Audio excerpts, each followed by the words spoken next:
Hey everyone, it's Allison, the Holistic Homesteader. I am here today with an elderberry syrup recipe for you guys. Alright, so I have almost all my ingredients laid out. I just have to grab my elderberries from down in the basement in the freezer. That's where I keep them. I don't know why. I think I just like to prolong the shelf life of the elderberries itself. A lot of these other ingredients I use far more regularly, but the elderberries I only use a couple times a year. So I guess that's a good tip for you guys. If you don't use them a lot, then store them in your freezer. All right, so I have a decent sized sauce pot here. And then I only have two measuring spoons. I have a tablespoon and a teaspoon. So what you're gonna do, down into this pot, you are going to put 4 cups of filtered water. To that water, I'll just dump it in now. To that water, you are going, oh boy.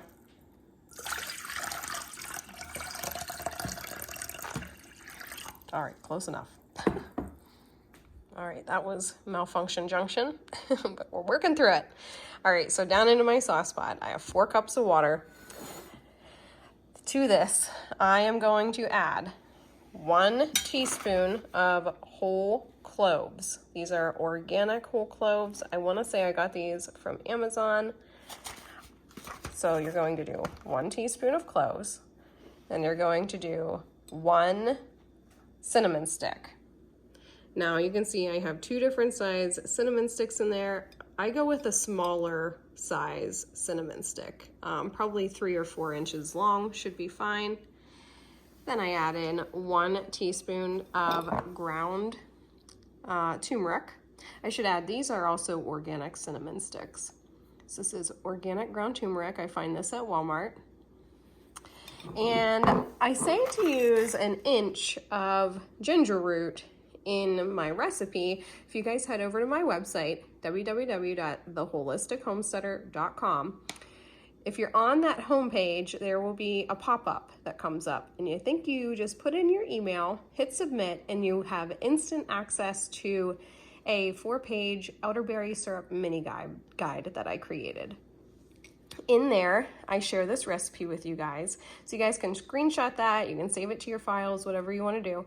But it has my recipe, this exact recipe, and it also has a recipe for elderberry gummies, which I'm also going to do a video on. So if you'd like access to that because you like to have the recipe, maybe you want to print it out, just head over to my website, theholistichomesteader.com, and that should pop up as soon as you put in your email.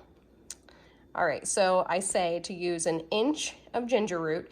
Well, I don't have any ginger root right now, but I do have this organic ground ginger root. So this is what I'm going to use. I'm going to use about 1 tablespoon of this ginger root. So it's kind of just chipped up. All right.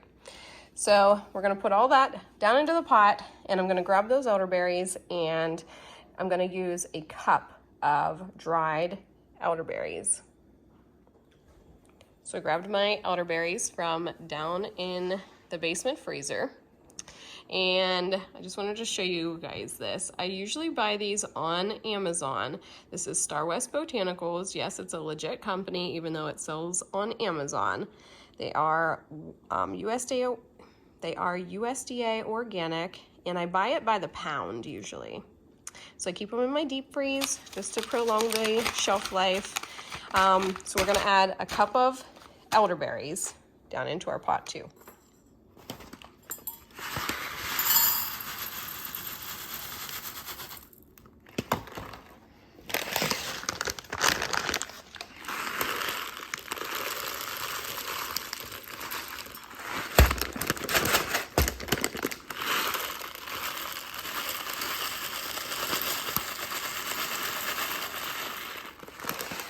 So the elderberries themselves actually smell super, super good.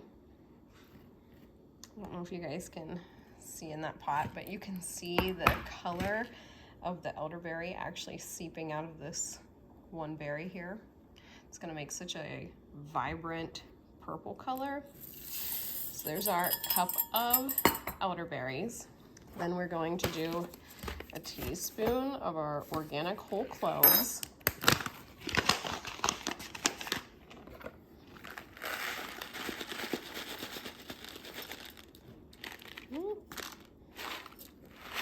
So clove is a very, very powerful flavor. So if you are not a fan of clove itself, you can use a lot less, or you can omit it altogether. Clove has a lot of really great health benefits though, so I would recommend leaving it in there if you can tolerate it. So get out one of my cinnamon sticks. And then we're going to add in a teaspoon of organic ground turmeric.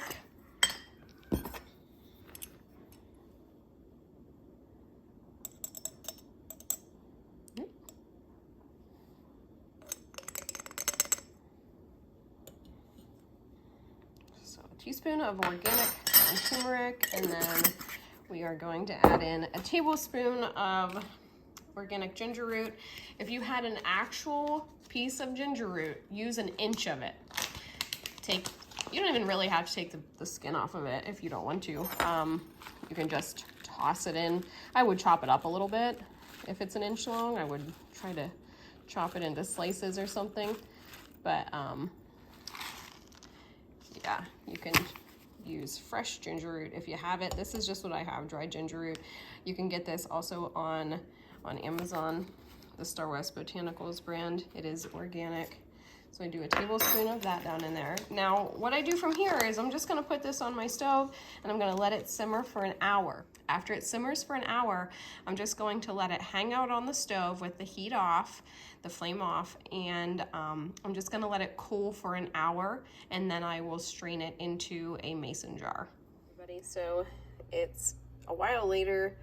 Our elderberry syrup mixture has simmered for about an hour, and then I've let it cool for about an hour.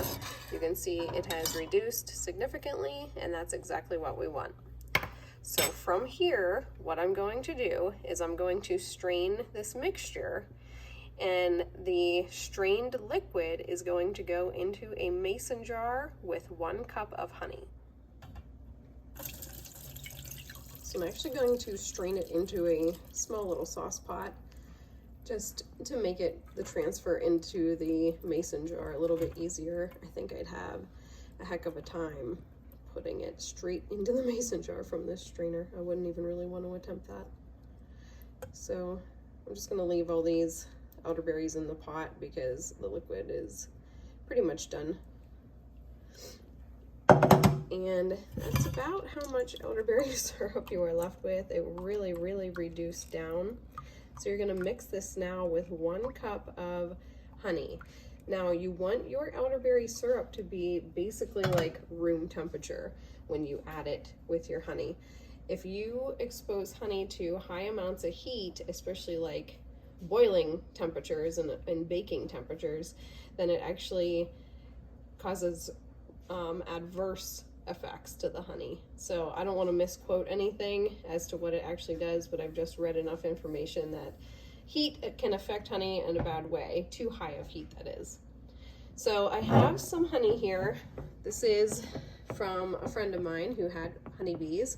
If you are going to get honey, I really, really urge you guys to source really high quality local honey if you can, that you know the bees have not been out in pesticide covered fields.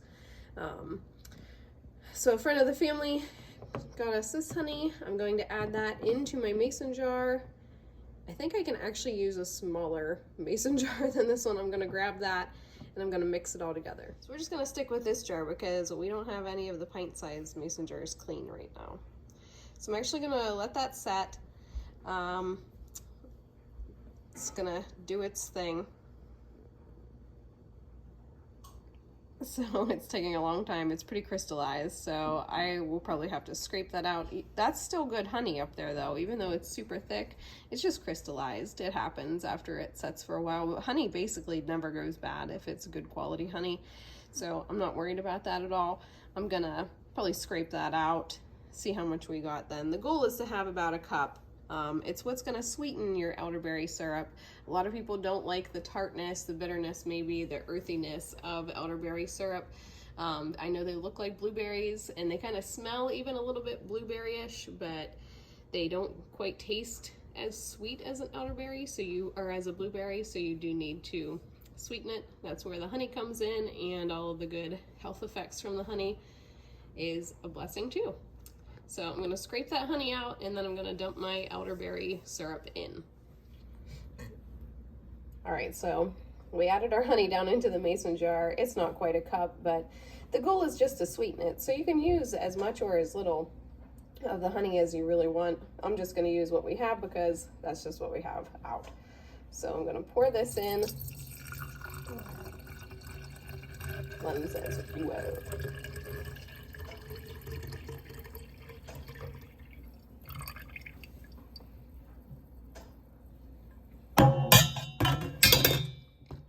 You guys can see the honey just kind of sets on the bottom. So I'm going to put the lid on this and I'm going to shake it very vigorously.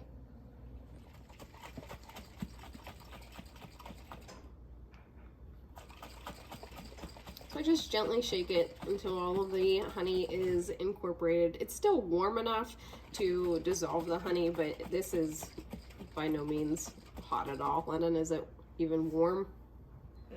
No, not really, huh? Is it like grape juice, sort of? Kind of. It's like elderberry juice with honey in it, which makes it elderberry syrup. But it's not super, super thick. It's still quite liquidy. Now, if you guys go and download my elderberry mini guide over on my website, it is at theholistichomesteader.com. A pop-up should pop up, and it should ask for your email. When you put in your email, my elderberry mini guide will pop up automatically. It's an instant download and it's totally free. You guys will see how much I recommend in terms of dosing, how much elderberry syrup to take. So we're gonna have another video coming out soon, and it's going to be how to make elderberry gummies. And I think London has one of the items we use to make the gummies. The molds. Yep, we use these silicone molds. We have teddy bear shape, shells,